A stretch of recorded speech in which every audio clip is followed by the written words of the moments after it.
The Nevada DMV is completely broken. There is no fix, but there is a fix. Why is it so hard to go to the DMV in Nevada, especially here in Clark County? Let's take a look at those issues, why there is no fix, and how it might just get worse, but you can get around it right now. Viva Las Vegas. Viva Las Vegas. What's going on, everybody out there in video and YouTube and Facebook and wherever you're watching this land? I'm Steven. This is Not Leaving Las Vegas.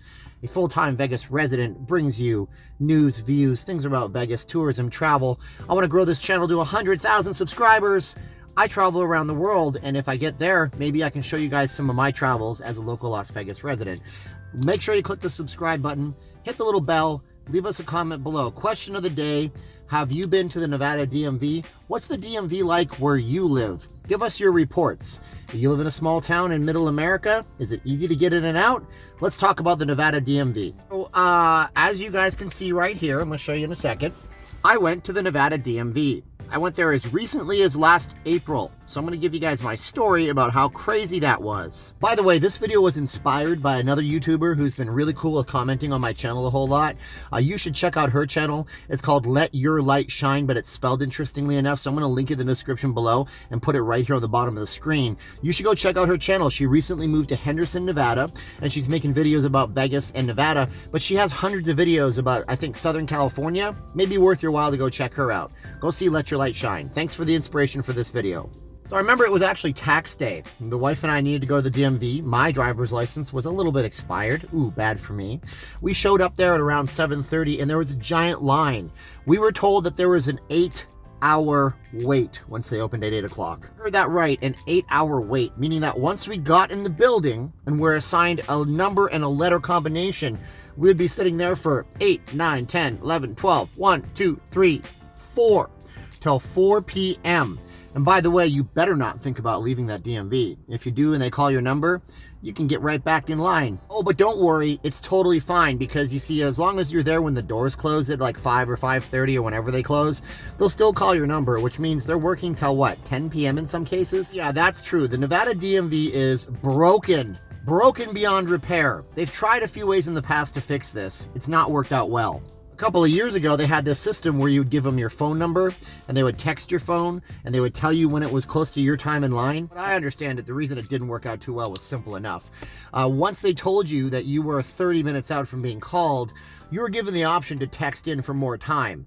Just guess what most people did. They just continuously texted for another 30 minutes until they felt like they wanted to show up to the DMV. Completely negated that system and made it completely useless, so they got rid of that system. So right now the way it works is they tell you to go online and make an appointment. We knew this and we tried to make an appointment, but guess what? Up to a week prior to when we were going to the DMV, that system didn't work too well, only giving me the option to make an appointment up in Reno or Elko, Nevada. Suffice it to say, I am not driving 8 or 9 hours to go to the DMV when I can wait in line at the DMV for 8 or 9 hours. So the solution to the DMV now, apparently it's working, is to just go online and make an appointment. Make an appointment, show up 30 minutes prior to, do your check-in, make sure you have all of your stuff. You better have all of your stuff, or else you are in big trouble, Mr. and Mrs. But believe it or not, when we were able to go to the DMV, we found an appointment. My appointment, ironically enough, was at 4:30.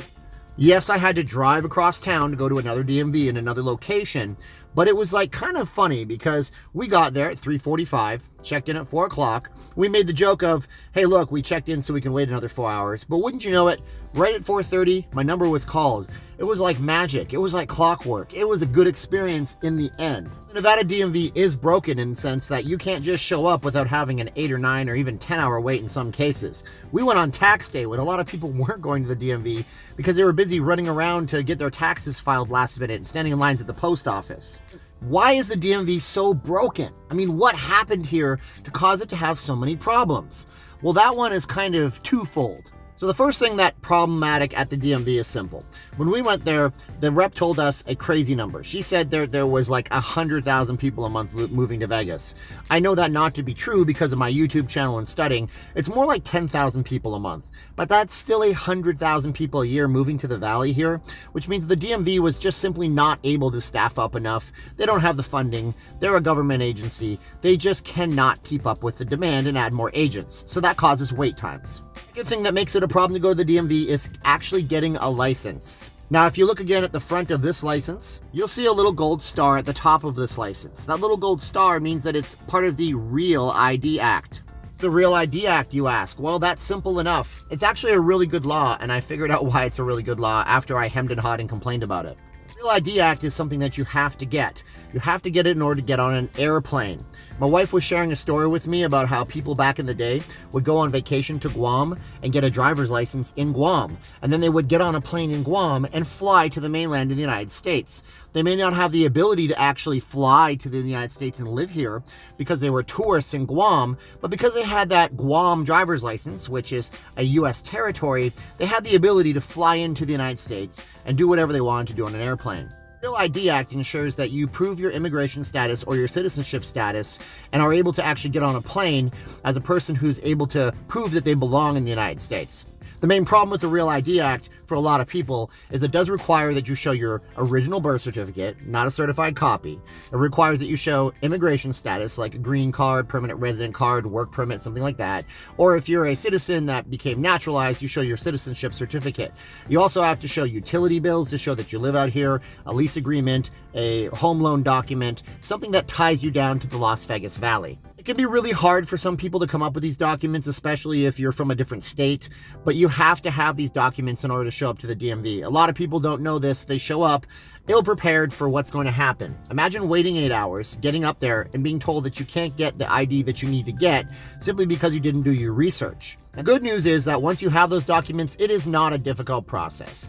It's actually quite cheap to get a license out here. I think it's $45. Just show up, show your old license, get your new license after proving that you are a person who belongs in this country somehow legally and a person that lives out here in the valley.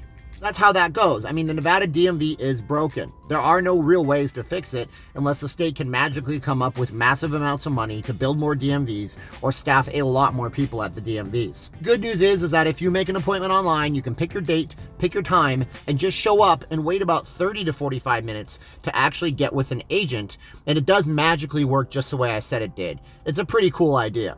Yeah, that their technology makes it easy for you guys to go to the DMV. But unless you know those things, you're going to go in ill-prepared, have an 8-hour wait, and maybe not walk out with what you need.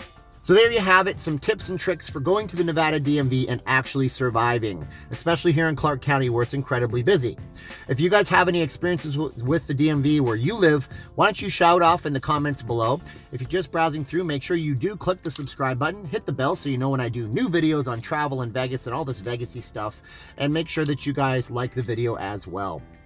Also, if you're coming into Vegas and you want to get some free stuff, or you're a local and you just want to see a show, do a dinner, not pay for it, or you're looking for cash, connect with us at vegasforfreenow.com.